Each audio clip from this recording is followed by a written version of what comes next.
Try this on.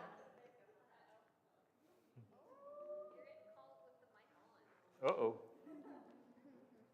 Good evening. It's time to continue our little on, little off Sunday evening class. And we'll be moving from the inspiration section of how we got the Bible into the canonization section. Try to get into this without getting too caught up, but explaining the process, as it were. Inspiration. Okay.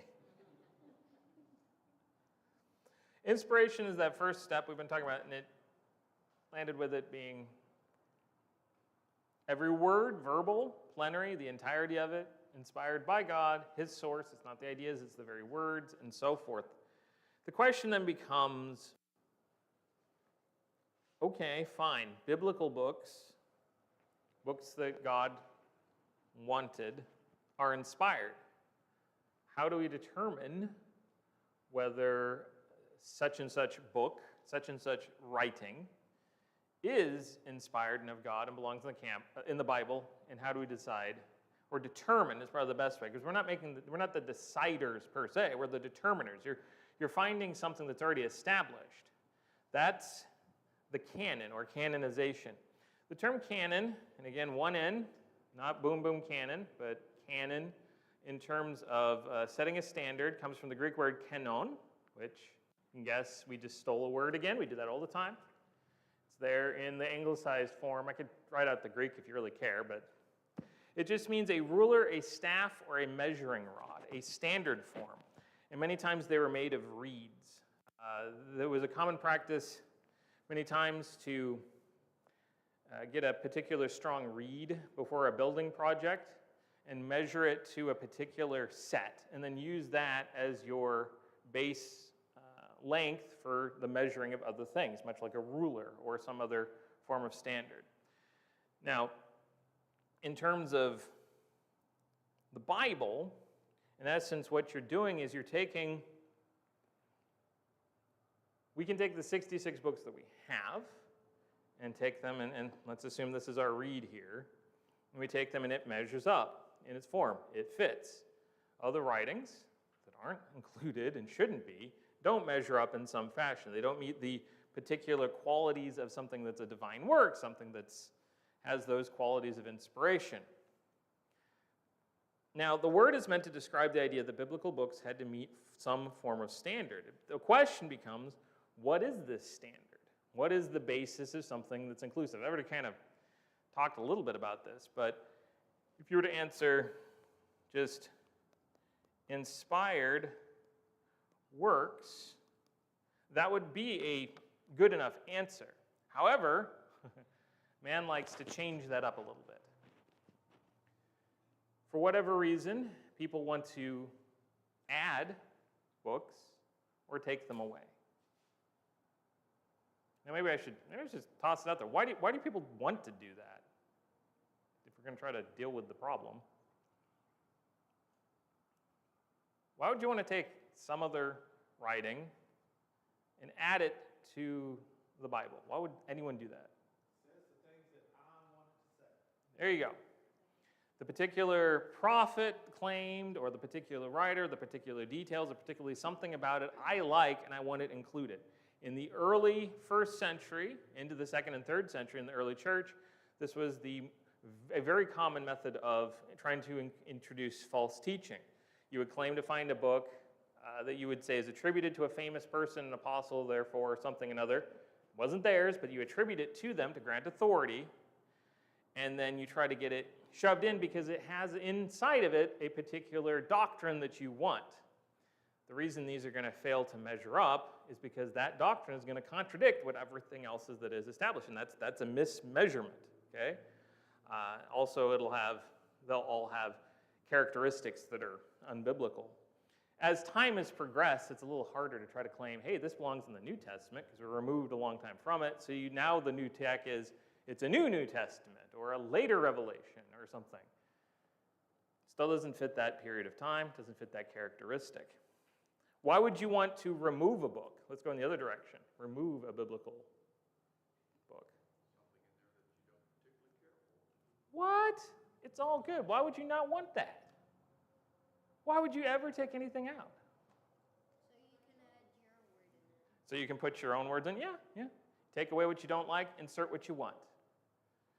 Paul is a common target for this for a lot of reasons and a lot of things he has written. But he was an inspired writer. Famous example in terms of an entire book that's usually attacked, mentioned before, James, famously with Martin Luther, and a lot of them didn't like what they understood his meaning of faith and works. It didn't fit with faith-onlyism, so they're like, oh, just remove it from them. And people still do that today, even. It doesn't belong. Of course, James belongs because its teachings line up with everything else. Now, this is why defining inspiration is so important. You might have thought we go for 4 nights on inspiration. It's like, yes, we believe this, we get it, preacher. The point is also for us to have a grounded understanding of what inspiration is and to deal with everyone out there that has a different notion. Well, this public speaker, this preacher, this writer, this person, they're very well versed. That's not the same standard of inspiration. They can have good ideas per se, but it's being cribbed and it's not inspired. Or this particular philosophy, this group, it's not inspiration. You have to stand on it being the biblical definition, things inspired by God, and things that what we'll find is the biblical canon, Old and New Testament, came together with a degree of controversy. We're going to lay out very honestly some of the things, but not much, really, and within its time. And since then, there's no reason for anything to be different. Every few years, some charlatan comes around and tries to get everyone worked up about something that's missing. And when you look at it, there's nothing there. But it's important to define inspiration. If you open the door to inspiration beyond God's will alone or define the word as something else, then you can't enforce the standard, which is the goal. You make it about man, then man can make the canon whatever he wants. And then whatever was written then is kicked out. So that's the typical methodology. A lot of religious leaders claiming revelation and so forth. Anyway, all right, so what we're going to do to describe this kind of an idea is we're going to look first, because the bulk of the canon is in the Old Testament, and that's not to say the New Testament is unimportant. It's very important, but it was written in a shorter amount of time with a fewer number of people. And to look over the time of how the Jewish people, the people of Israel, treated the Old Testament books as something unique.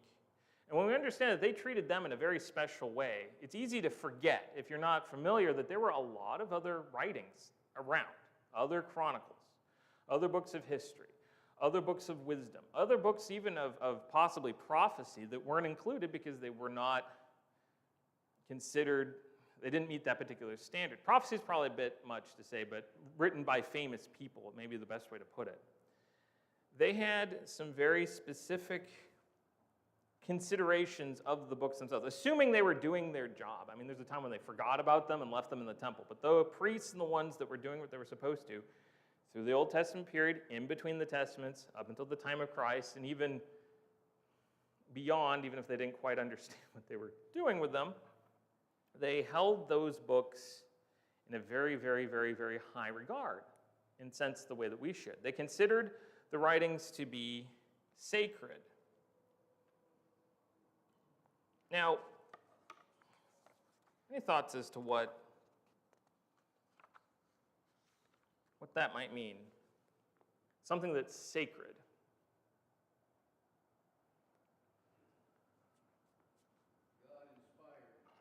Okay. Okay. Well, authoritative is going to be the second one, but that fits with that. But if there's something that's sacred to you, what does that, how do you treat it? Okay. Special reverence, I heard. That was an A, whatever. See, writing in real time gets you into trouble. And protected. It's something you're not going to forget about. It's something you're not going to lose. It's something you're going to place in a particularly special place. It's going to be guarded. It's going to be kept. Over time, as the physical scrolls start to wear out, and this is going to come up in transmission, you're going to make sure that new scrolls are made that are as close as humanly and beyond humanly. We're talking that they're the same. And it's going to, the words, not the physical scrolls, but what they contain is going to be kept safe. And they're going to get into a process where they're going to start making very careful copies of a lot of those. And when their time comes up and they reach a certain use point, they're going to take the old ones and give them to the synagogues and the schools for people to learn with so they get more use out of them. And then when they reach a certain point, they're going to be destroyed just so that they're not corrupted when they have the new. They're going to treat them as something above normal, above. They're going to be as important as the other objects of worship and elements in the tabernacle and in the temple. They're going to hold a very special position. The writings were considered sacred, and they were usually, you find in Deuteronomy 31 and in other references, they were kept with the ark. Someone was responsible for keeping them there. Which is kind of meta when you think about it, because the very writing that's saying that they were kept with the ark is itself being kept with the ark. But after the temple is built, they're kept in the temple, which is why that's where they're found when they forgot about them in 2 Kings. And they're like, we were hanging around in the old temple and we found these old books. They were still there. The people had forgotten them, but they were still there because they kept them, or their ancestors kept them in a safe place. They were authoritative, assuming they listened to them. Grover meant, stated God's authority. Something that's authoritative, binding. Law is a descriptor for a lot of it. Soul guide, the sole authority. They didn't,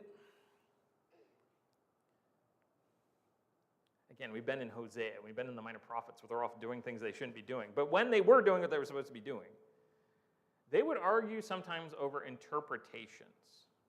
Nothing new under the sun. But they never argued over whether or not a particular writing in the Old Testament had the authority of God. That's never an attack they made. They would argue over how to implement it. They had their own ideas in that way. Most of the time they were wrong, but But that the words were there was never anything that left their brain. They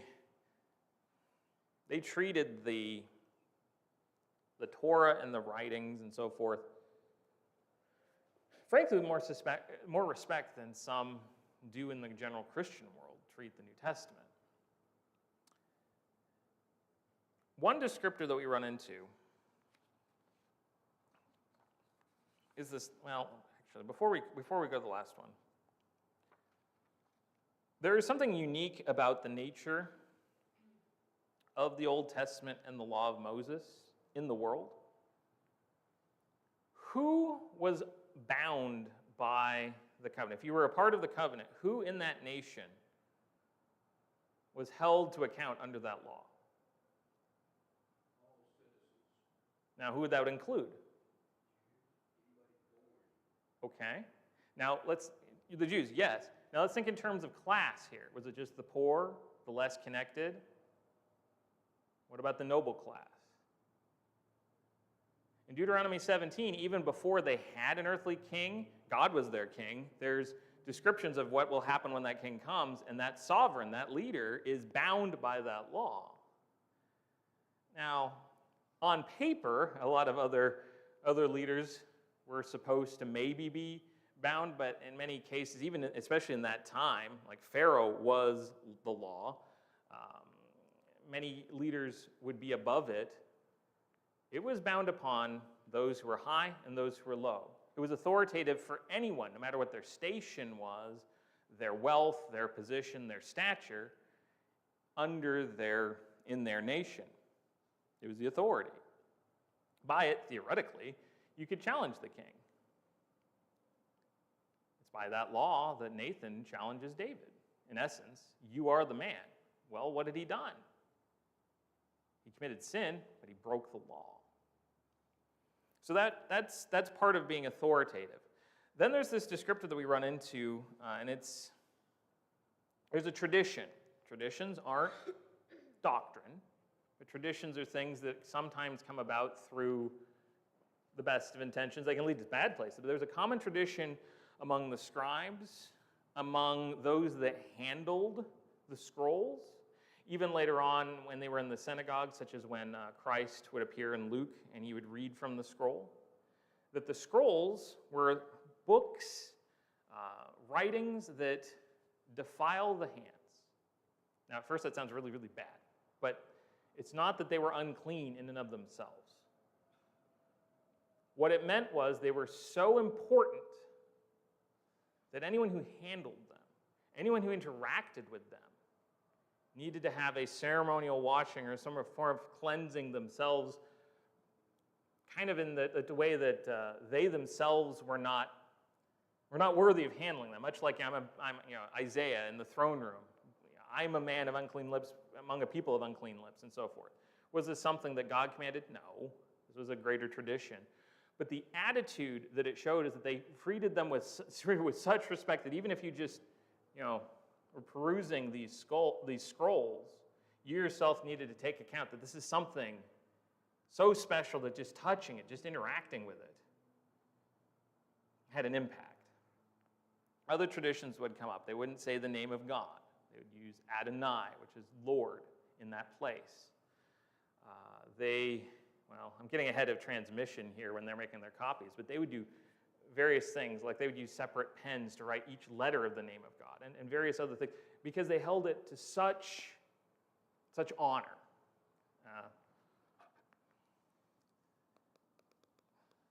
Now, here's the thing. Why bring this up? It's going to come down to, was this particular book, say Kings, we break into 1st and 2nd Kings, 2 scrolls, Kings. This is something that very important. They hold it. And then there's this other book, and they treat it like just any other writing. Did they understand that there was a difference between them?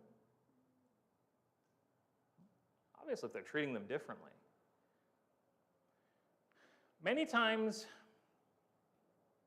critics, let's figure out how to put this. Critics later on like to use hindsight and their perspective to challenge the perspective of those of the particular time that should know better. For instance, who is in a better position to know whether a book was considered special or not, especially if it's something that they had been a personal witness to, a prophet relating? The person who lived then, or someone 2,000, 2,500 years later? Who's in a better position to know? The person who lived then. Most of the challenges in literary criticism that attack the Bible and its background, and that these books were nothing special, have the perspective of someone 25, 27, how many hundred years later, looking back and enacting judgment, for lack of a term, on those who were the ones that would know at the time. We want to look at it from their perspective.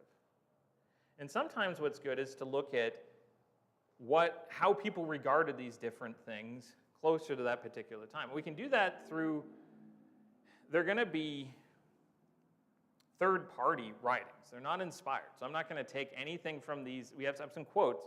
They're not gospel. They're not indefeatable proof or perfect proof in and of themselves. But what they are, they're going to be examples of the thinking closer to that time of how they regarded these things. There's a number of different references from the Talmud, which it's just a large collection of commentaries by various rabbis over the years through the time of Christ and even afterward about the Bible. It's interesting to see what they have to say sometimes, because sometimes it can get a little bizarre. Okay, they have some weird opinions, but in terms of just the facts of the time, one reference in Baba Sota, the rabbi, or the person writing this said, with the death of Haggai, Zechariah, and Malachi, the latter prophets, the Holy Spirit ceased out of Israel. Interesting. Because what we're going to run into when we're dealing with the canon and the claims that are going to be made is that there's, for the Old Testament, that there's going to be all these extra books after Malachi in the time of silence that we're skipping over, including the Apocrypha and a bunch of other ones. The question becomes, did any of the Jews in that time or closer take any of those seriously? Well, a reference like this, no, they didn't. The New Testament's going to be a bunch of extra gospels and craziness. And it's going to be a question of, did the early church take any of these seriously? Spoilers, no, they didn't. But this is one of those references. With Haggai, Zechariah, and Malachi, the latter prophets, the Holy Spirit ceased out of Israel. If the Holy Spirit is not there, what he's saying is inspiration isn't there anymore. A period of silence. Anyone familiar with Josephus? Flavius Josephus? He's quite a character. He takes his name Flavius from the Flavian house, one of the emperors. Josephus was ostensibly one of the generals who was supposed to be fighting against the Romans in their revolt in AD 70. He's famously part of the, it's probably apocryphal, Josephus problem, where they all decided to commit mass suicide by lining themselves up and then every 10th man killing each other or something. And it's a math problem where figure out where to stand to the last man standing so you don't die. Because he, apocryphally, it hasn't been proven, is supposed to have been a part of this thing, sole survivor, and then went ahead and surrendered to the Romans. He didn't actually kill himself. We don't know if that happened, but he did at one point surrender to the Romans, even though he was supposed to be a general, and he would be sent out by the Roman legions who were besieging the city to try to broker a surrender. He talks about being there. He kind of inflates a lot of things, but he gives a pretty accurate history. After that, he's taken into the Flavian house by the emperor and commissioned, and he writes a history of the Jewish nation, and that's the writings of Josephus we have. They're interesting. They give a certain flavor, a certain background to a lot of the thinking of the day, of how they regarded their own stories and such. They're not gospel, they're not Bible by any means. And he likes to inflate himself a bit. He makes himself out to be the hero when he isn't. But from it we can get some things like numbers of how many people were in the city, how many died, who was involved. But one of his writings, Contra Apian, he's writing a challenge to someone named Apian. We don't know who this person is, what they brought up, because that hasn't survived. But it was challenging something that he had spoken about the Jews. And there's a whole lot that's there. But in this writing, he lays this out. And it might have been someone challenging what books are important. We don't know. From Artaxerxes until our time, and that would be late 1st century, early 2nd century. Artaxerxes was one of the Persian kings before the Greeks took over. So from Artaxerxes, when they're past Babylonian captivity, Persians, so it'd be like Daniel, until that time, everything has been recorded. When he says Artaxerxes here, he has in mind most likely the time after the return into the later Persian period just before the Greeks take over, which would line up around Malachi, time of silence. From Artaxerxes until our time, everything has been recorded, but has not been deemed worthy of like credit with what preceded, because of the exact successions of the prophets ceased. What's he saying there? The exact succession of the prophets ceased. What's he getting at? There weren't any new prophets. And he's someone, he's not in a position to really be hostile or anything. He's just laying out how they regarded things. So from that period on, there's nothing more, there's no more prophets. No one has dared to add anything to them, or take anything from them, or to alter anything in them. He presents a don't add, take away, or change. Let the Bible be. He's saying that this succession of information. Now, people were writing stuff. There's all kinds of crazy stuff that if you really care to look into, and I think maybe one or two people in the room might, but there's some crazy stuff they were writing during that period of time, especially during the Roman siege and the Zealots up in Masada. Crazy stuff. And even before then. But he was saying, and he's just kind of given the common understanding, the way that they regarded things. No one added any of these new writings to the Bible because they weren't considered the same caliber. They weren't of meeting that special nature. They weren't of the canon. In Baba Batra, since the day when the temple was destroyed, prophecy has been taken away from the prophets and given to the wise. That's their claim to authority, interestingly enough, for why they created kind of a new kind of form of how they taught and did things. But it's an implication, it's a statement from a third-party source, a kind of a hostile source, really, that inspiration, prophecy, the prophets were something that ceased not only in the Old but in the New Testament. So in the end, I'm trying to set up kind of the idea of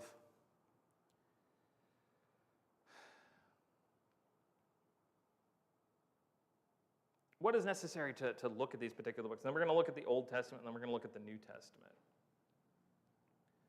But there's some important principles. And like I said, tonight's just going to be kind of setting these ideas up, because it takes a whole thing to do one or the other. Each Old Testament book was written by a prophet of God. Every single one. In some manner or form. An inspired writer. You look at Genesis, Exodus, Leviticus, Numbers, Deuteronomy, the Pentateuch, written by, inspired, Moses inspired. He would be considered a prophet. He was also the lawgiver. But he talks about being a prophet, and he said, one will come, a prophet like me. You have all the books of history. Some of them we don't know specifically as to the specific person, but they were recorded and they were kept when others weren't. Most likely because they give us piece information into things that we wouldn't know otherwise. The major and minor prophets, that's pretty easy. They're prophets. Books of wisdom, that gets a little more difficult. And when people had any kind of challenge, we'll see with some of the books, it's going to tend to be those kind of books. But Solomon is attributed with writing at least the beginnings of Proverbs. Was he a prophet? Well, he behaved as one when he was an inspired writer. If you think in terms of a prophet, in terms of just one who relates what God wants to relate, he was also incredibly wise. He was called to write these different things. He writes Ecclesiastes. He writes a Song of Solomon. You have the Psalms. Many of them are anonymous, but a lot of them are written by David, Solomon. Some Psalms are written by Moses. Where it gets really interesting is when you look and think in terms of like a chunk of Daniel, written by Nebuchadnezzar, right? Was he a prophet? Well, in that sense, he becomes one. Because it's the person that God has tasked with giving certain things. And you would imagine there had to have been something very special with the way he related that and how that went. Because if I was of the Jewish people, and Nebuchadnezzar, my conqueror, who has taken me into a foreign, disparate land, he comes and he makes this proclamation about God is the greatest, and he writes all these things, and Daniel includes them in his book. You'd think that would be the most bizarre thing ever. I also think that was part of why it happened. I think that would be challenged pretty heavily because he's an evil king, technically a Gentile. That is true. And it relates it. And see, that's the proof that goes along with the event. So each Old Testament book is that way. Each New Testament book is written by an apostle or prophet, and you can kind of overlap them, but the apostles had their unique special position, and we saw that then they laid their hands and gave gifts. So you got 4 apostles, 4 prophets, and possibly one other with the author of Hebrews going either way. They're all covered. The further away you get from that first generation, in that first century, it becomes harder and harder to say this book is such and such, which is why a lot of the false Gospels are attributed to apostles. Gospel of Thomas, Gospel of Peter, the Apocalypse of Peter. That one's bonkers. The Gospel of this and that, even when it's just some guy, let's call him Titus, and he lives in Crete. He's not the famous one. He's just some guy in the church, and he wants to get attention. So he's like, Peter's a famous guy. I'm going to write. Yeah, that's what they would do. No one took it seriously because they knew the characteristics, and they knew when the writings came from these particular men, they were written down, they circulated, and they were known. The canon we have is determined by God and confirmed by Christ. Christ is the key to the Old and New Testament canon because he is the one. He'll put a capstone on the Old Testament with something that he says I think it's in Luke, from the blood of righteous Abel to Joshua, who was slain between the altar and the temple, or something along those lines. There's a reference, I think it'll be in the next one. We'll cover Genesis through Chronicles, which was the last book of their canon, the way they had it in that order.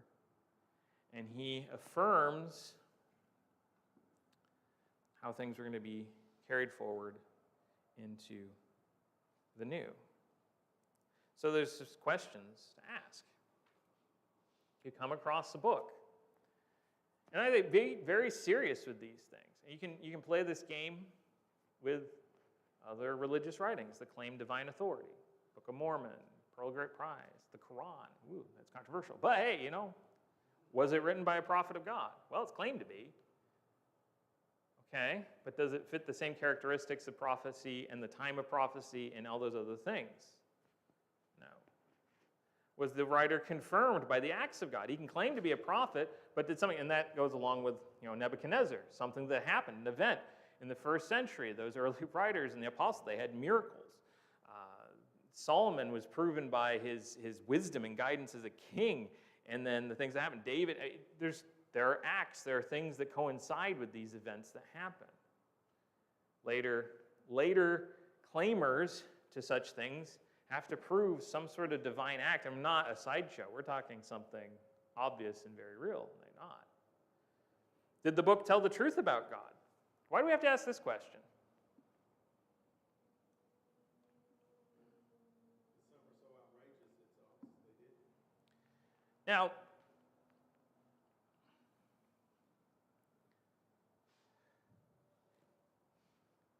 if a later writing states something that's contrary to something that's in the Old New Testament, let's just say New Testament, let's just look at that. You have a early church writing that's getting past that time, and it's getting really iffy. It's getting into the first century. And it's like, oh, well, let's just back it up. It's right at the tail end of the first century. It might fit in all this, but it teaches something contrary to what you find in the rest of the New Testament. Is it telling the truth about God? No, God's not a God of contradictions. Exactly. We're getting back to that internal consistency. We talked last week about how everything had to be perfect in the majors and the minors. That's also in consistency. Consistency of voice, consistency of purpose, consistency of teaching. New things can be revealed, but they have to fulfill or complete what was lacking. There were all kinds of promises about Christ that were fulfilled in his coming and then in the church and the things that came out and unfolded from that. The book of Hebrews is an incredible example of filling in the gaps of something that we, like a Melchizedek. There are 2 references to the guy in the rest of the Bible. We had no idea. And then explaining and pulling all these kind of threads together. Was it new information? At the time it was, but it was inspired to be given. Now, new information past that comes along by, say, a Joseph Smith who claims, I have the priesthood of Melchizedek. Well, that doesn't fit. Because who is the priest forever? Christ. That's new information that doesn't tell the truth.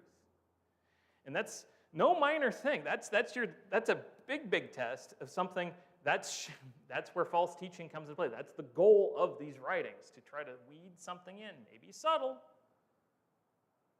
with the gloss of everything else. That's the shiny keys they're trying to dangle in front of your eyes to pass off something as new teaching. And honestly, most of these newer writings aren't even internally consistent with themselves. Now, sometimes they make up doctrines for that. The Quran actually has internal inconsistencies, but they have a doctrine that, well, whatever Muhammad said later is the truth. It just overrides what he said earlier. It's like, that doesn't work. At one point, it says, bow your head to Jerusalem. Didn't like that later, so it's bow your head to Mecca. Whatever. Does it tell the truth? Did the book come with the power of God? This can be a little subjective. This is where people really try to put the show on, have the grand demonstration. But how is the power of God truly demonstrated? Is it always in the grand and the miraculous? I mean, that's part of it. What was more powerful on Pentecost? The Holy Spirit coming or the baptism of 3,000 souls? And I'm not trying to take away from the Holy Spirit coming. But salvation, that cleansing of this, that's the ultimate demonstration of power. Faith is the objective. Yeah. Agency to bring the message. The message is what's important. The message was the key, and that was the power.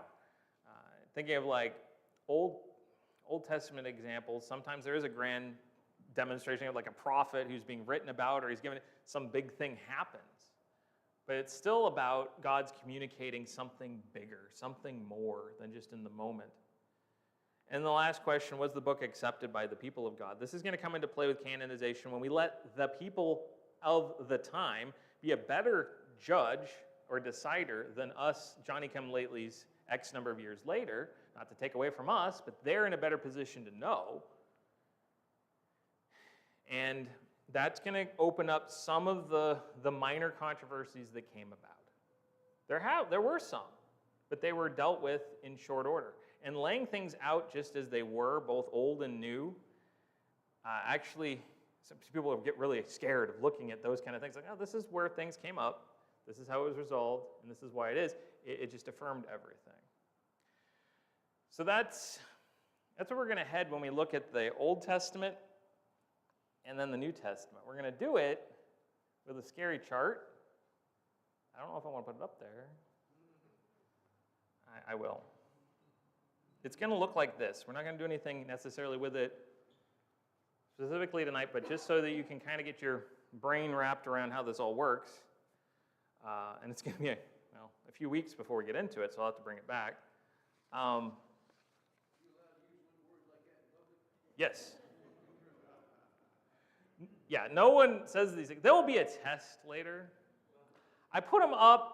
Half of me even says not even to include them, but these are like the particular terms that are used, and I'll try to find a more friendly way to describe them. But basically, let me get the pointer. Actually, I can point with this thing. Derp. Forgot. I'll just underline it. Basically, what you're going to end up with is a matrix here, where you can put, let's pretend for a moment that we don't have our 39 in the old, 27 in the new as we count and such. We're just looking at the old, you have the 39 plus X how many others over history, and getting past that period into the intertestamental after Malachi, which is where the bulk of the junk is going to come from. And you put them all in a hopper and you're trying to sort them through. They're going to fall into this matrix in one of four places historically. Okay?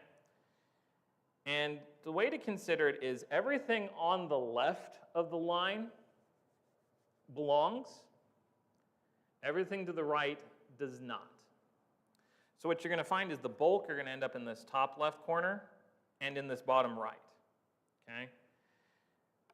Because the horizontal line is going to describe a difference between whether something was accepted to at least a minor degree at first or rejected at first. I want to be specific about that, at first, okay? The bulk, again, are going to end up here. Bulk of the canon books are in what is called the homologumena. Say that 3 times fast. Homologumena. Homologumena. Oh, I got to do it again. Homologumena. There it is. Those were books that were accepted without controversy and included. It's going to be the bulk of them. And why we say the bottom right, again, is going to be the other bulk. That's the pseudepigrapha, which is a fancy Greek way of saying false writings. Pseudo is fake, false. Graphe is to write, false writing, pseudepigrapha. This is going to be where hundreds of things end up. You go down to your Christian book, go down to Barnes & Noble, and you find the book of the week on Bible, secrets exposed, missing, blah, blah, blah, and they're going to list all these things. This is where most of that junk's going to go. No one took it seriously. It wasn't included by anyone. It was rejected out of hand. Where we get into having to have a little bit of discussion and as to why are going to be the other two spots. And again, this doesn't lead to anywhere too scary, I promise. You have the Antilegomena. And these are the books that do belong in our Bible, but because the people of the day were so careful, they didn't want to include something that didn't belong, there was some resistance at first. Where this will come into play more in the New Testament is sometimes different collections that they had at the time would only have certain books and wouldn't have other ones. And it might have just been they hadn't circulated them yet, too. That's another possibility. But this is going to come up with some books.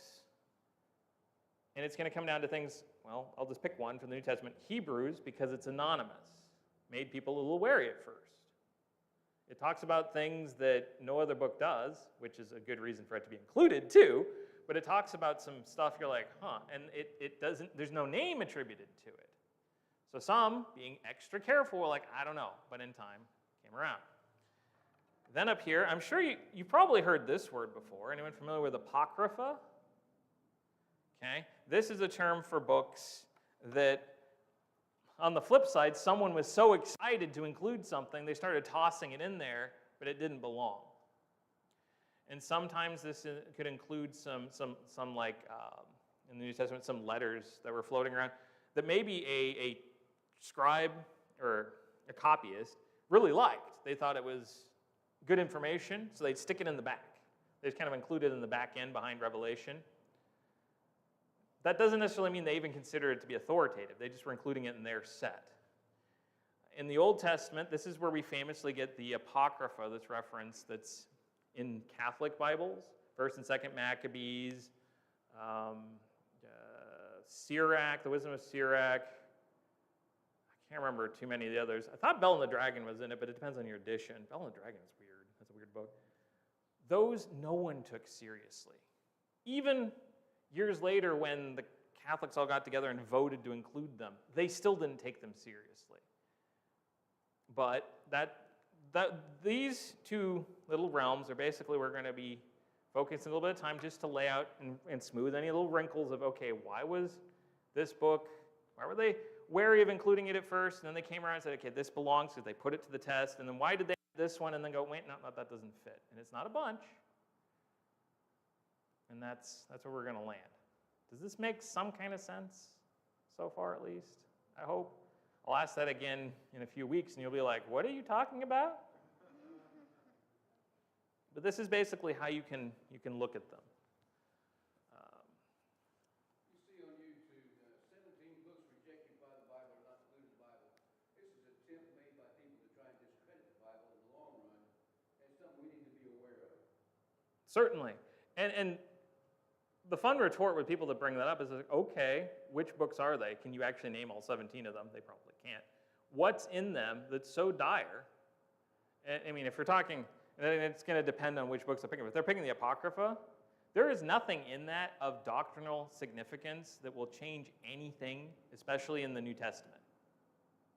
There's some interesting history about the Maccabees. You get kind of the background for Hanukkah, maybe, which could very well have been a miracle that happened. It was during their time, and there's nothing to say it didn't. But there's nothing in there that's definitive that's going to change anything. But yeah, that's a lot of times what comes up. So I always get curious, okay, which books are you going to and why? Because that'll explain a lot. They didn't want it to be included. Dun, dun, dun. And then you put it out there, say, okay, read this. And someone goes, oh, huh. Well, that's fascinating, but it didn't say anything. Yeah, because it really didn't belong. Mostly it's clickbait just so they can say, hey, Oh, yeah. Yeah, yeah. They love to do that. Again, all kinds of writings at the time. It was it was a big fad, actually, between the Testaments with the Messianic expectation and then the Greek dominion and then the Roman dominion to write books that would give the characteristic of them as heroes and overcoming adversity. And they would make crazy claims. They would say they found the book of one of the leaders of the different tribes of Israel. They say the book of Judah. It's in Greek. Did Judah write in Greek? No. But like, well, it was just translated over time. No one took it seriously. There's even the book of Adam that's supposed to be floating around. Adam. Did he write it in Adamese? I mean, what language did he use? I don't know. And weirdly enough, this starts to meld into some other areas. Like, there's some weird Masonic teachings about Noah leaving pillars before the flood. It gets weird, is all I'll say. And people try to confuse that and use it as an attack. And so we can look at these things, show that we have what we have is fine, and just include the wrinkles so that we're prepared for something. But aha, someone did it. Here's why this happened. And it didn't take long, and they were all. This is what they landed with. This is what they knew was to be included, and this is what they kept, and this is what they copied, and this is what they preserved for literally thousands of years. That you and I can still read it. That it just better solidifies where we're coming from. I'll stop with that little hook there, and we'll start getting into the different ones, unless someone else has any thoughts, comments, regards, complaints, confusion. I'll just restart from, no, it's a threat, sorry. I know, a lot of funky terms, but they're shorthand. It's what the scholars will say, so you can sound knowledgeable.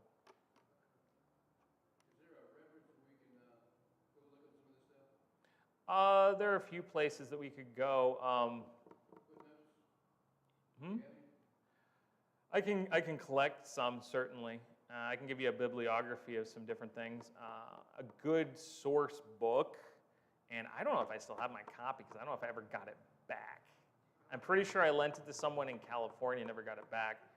It's by Norman Geisler and Nix is the other author. A General Introduction to the Bible, I believe. I'll get the title because it was kind of our textbook that we used for the background of this because they lay this stuff out pretty well. They're not brotherhood, so they go some weird places with inspiration, but generally once you get past those little wrinkles, it's really good. And Lightfoot's book on how we got the Bible is good.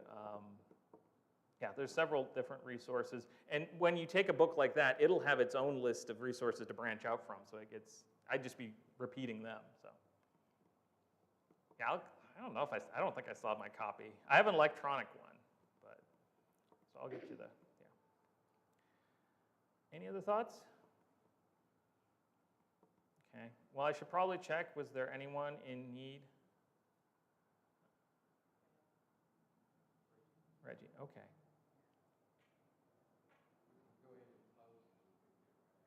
Okay.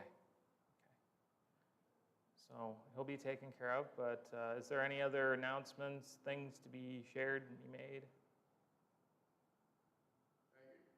Okay, then